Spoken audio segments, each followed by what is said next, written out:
In Madison County, construction on Highway 20 is hurting tourism at Bear World. National parks like Yellowstone are reporting bigger turnouts this year, however, but not Bear World. As Eyewitness News reporter Stephen Pope shows us, tourists that are making it to Bear World are being lured in by the bears.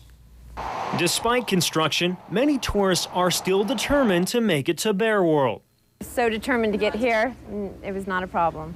We're from California, and we centered our whole trip just around Bear World. Bear World has 40 bears inside the park, and one of the funnest things to do is to feed them.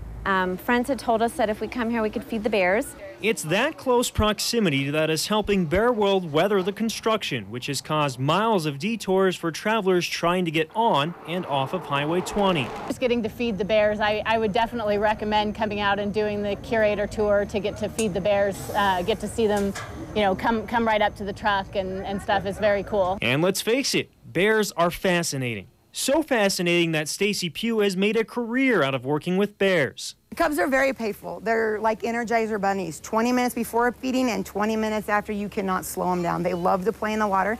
And here's a little known fact about cubs.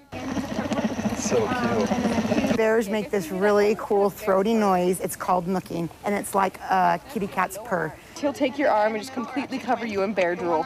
It's a noise they'd most likely stop making in the wild as they grow up, but some of the older bears still have the habit here in captivity. The oldest bear in the park right now is 22, but Bear World has had bears live as long as 37. When you have bears in captivity, you can spoil them and pamper them and give the things that they wouldn't be able to find in the wild, and that way they can get a good long life. So if you've been hunting for a bear sighting in Yellowstone with no luck, you might consider putting up with a little bit of construction to make it to Bear World this summer. Stephen Pope, Channel 3 Eyewitness News. Bear World opened in 1998. This is their 12th season already.